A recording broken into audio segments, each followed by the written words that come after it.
Van Boolen, the captain.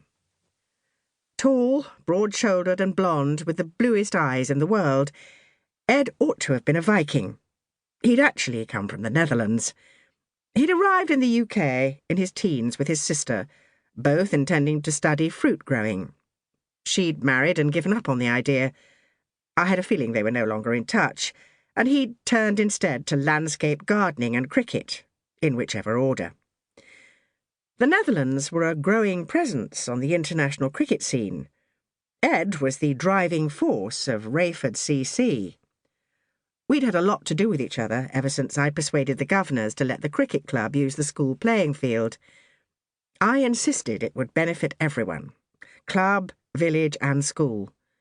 The club wouldn't have to close down, the village would have the social fun of a few fundraising events, and the kids would get year-round coaching instead of the short burst that the wonderful Chance to Shine cricket charity provided. Yes, the club members involved would get the relevant background checks. Win, win, win, as far as I could see. The children didn't just have role models, but next year would get the chance to play in the under-12 team Ed and the club were now planning. I had my eye on a girl I was sure would become a founder member. And rumour had it that Ed had his eye on me, which was good for my ego at least. He'd hired 3 minibuses for the players and supporters to take us down to St. Luke's Bay. We'd be dropped off, one by one, outside our own front doors, in case any of us were too relaxed, as it were, to manage the stroll from a central point. As it happened, we never made it to the chippy or to the pub, because the captain of the Bay team, Marcus Baker, had organised a barbecue for us all the more generous in light of their 8-wicket defeat. Marcus's house was halfway up the steep hill to the northeast of the harbour. Apart from a patio bigger than the whole of my garden, a lawn the size of a tennis court dropped towards a low wall overlooking the bay. Tonight the sunset was spectacular. The food smelt as good as only the open air can make it, and the drink was free-flowing.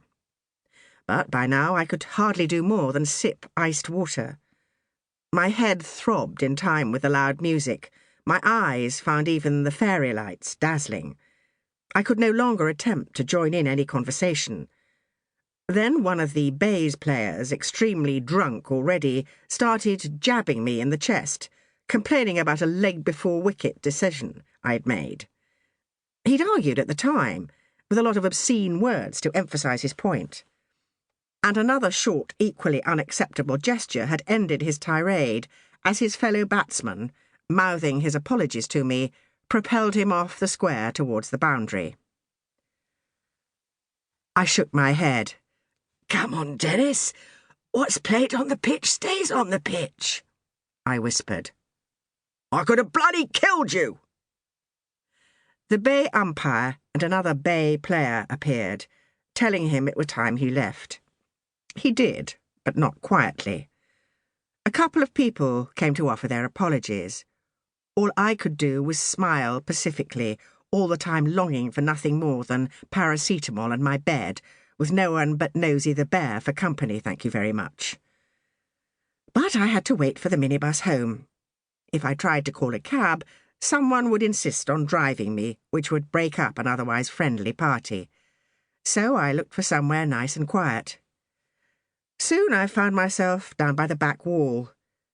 Chunks of a poem I thought I'd forgotten years ago came unbidden to my mind as I leant heavily on the stonework and looked out towards the harbour. The sea is calm tonight. The tide is full, the moon lies fair upon the straits.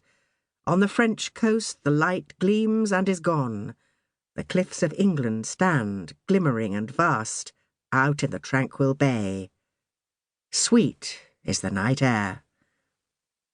It was certainly sweet for a couple entwined in the shadows to my right. I would have averted my gaze from any lover's private moment, but was even swifter with this pair. Not for anything would anyone learn from me that the giant of an opening bowler was snogging the wicket-keeper, whom I had rebuked only 5 hours ago for the foulest-mouthed macho sledging I'd ever heard.